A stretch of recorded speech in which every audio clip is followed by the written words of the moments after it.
I'm going to say something that will instantly make a lot of people angry. And if it makes you angry, you might be the exact problem with the world today. Your intelligence is actively making you stupid.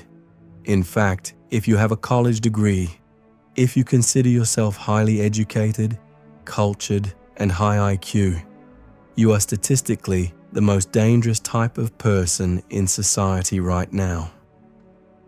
The greatest threats to our world are not the uneducated, ignorant masses.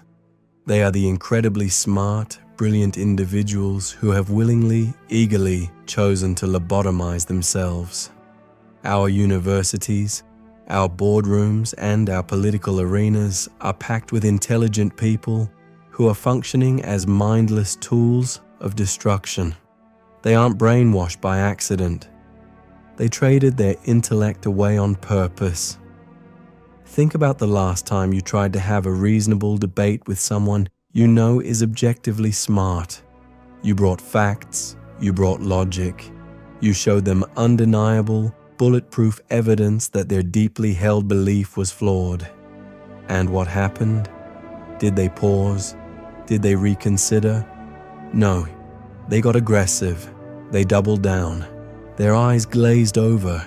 They started throwing around buzzwords. And suddenly, it felt like you were no longer talking to a human being, but to a pre-programmed robot. You probably walked away exhausted, thinking, how can someone so smart be so unbelievably dense? The answer to that question is terrifying. It's not that they don't understand your facts. It's that they absolutely cannot afford to. To understand this psychological virus, we have to look back at one of the darkest moments in human history through the eyes of a man who watched this exact phenomenon destroy his country. His name was Dietrich Bonhoeffer. He was a brilliant German theologian, a pastor and a spy who actively resisted the Nazi regime. In 1942, while sitting in a prison cell, waiting to be executed, Bonhoeffer was trying to solve a puzzle. He looked at his nation, a nation that had produced some of the greatest philosophers, scientists, and composers in the world, and watched them descend into absolute barbaric madness. Bonhoeffer asked, how did this happen? How did doctors, lawyers, and engineers become willing participants in genocide? Bonhoeffer concluded that the root cause wasn't malice. It wasn't that millions of people suddenly became inherently evil overnight. Instead, he identified a much more insidious, unstoppable force.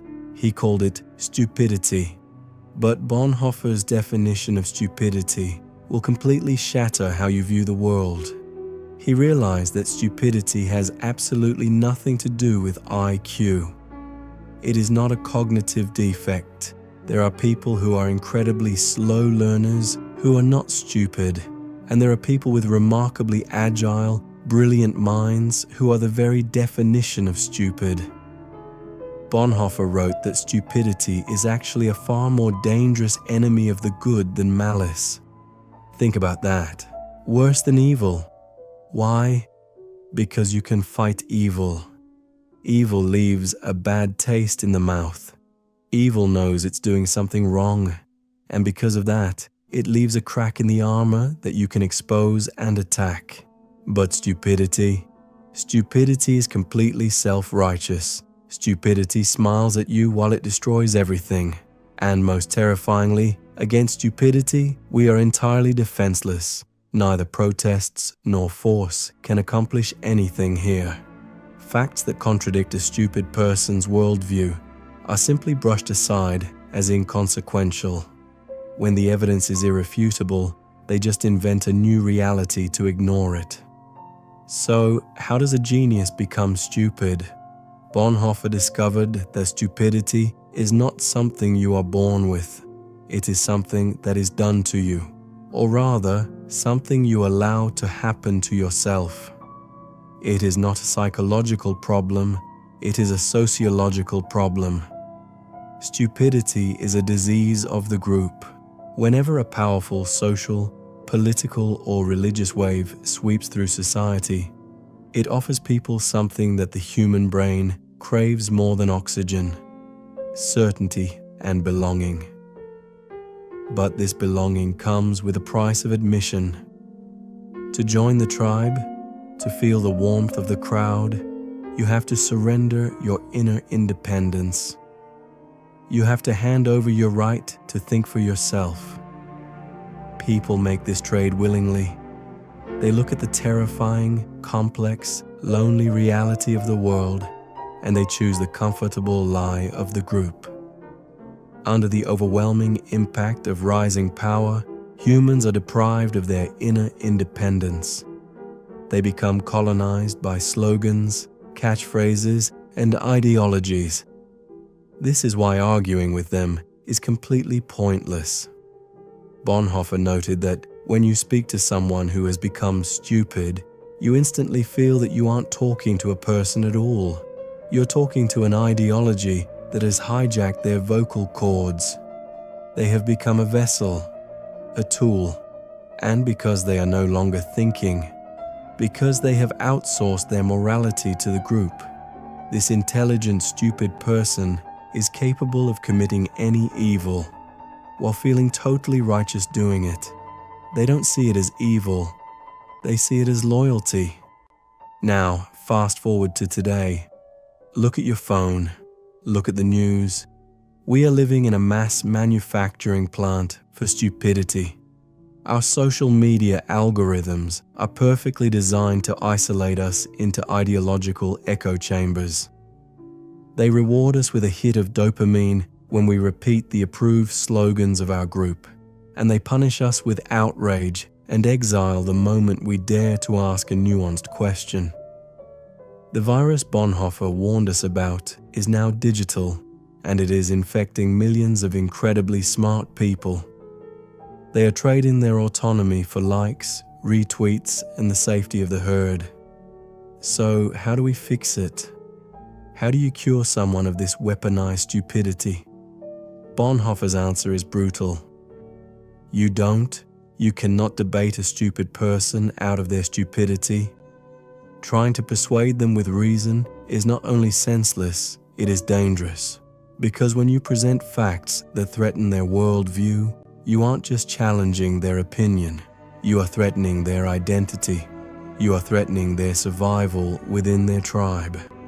And they will fight to the death to protect that. Bonhoeffer wrote that true liberation from stupidity is rarely possible through education. It requires an act of liberation. Often, the external power structure, the political party, the cult of personality, the social movement, has to completely collapse before the internal liberation can even begin. The spell has to be broken by reality. Until then, you must abandon all attempts to convince them. It's not cynicism, it's survival. Bonhoeffer was executed by the Nazi regime in April 1945, just weeks before the war ended. He didn't survive, but his warning did. And that warning is a challenge to you today. If you ever feel exhausted, isolated, and incredibly lonely because you refuse to just go along with what everyone else is screaming, if you feel like you are losing friends because you insist on looking at facts instead of just repeating slogans, realize that you are not the broken one. You are simply refusing to make the trade. Real intelligence isn't about having all the right answers to show off to your peers. It's about having the courage to stand completely alone. It is the willingness to be uncomfortable, to live with doubt, and to fiercely protect your inner independence against the mob. The comfort of the herd is tempting, but the moment you stop questioning, the moment you surrender your mind to the crowd, is the moment you become the very danger you think you are fighting. Stay independent, stay uncomfortable, and above all, refuse to be stupid.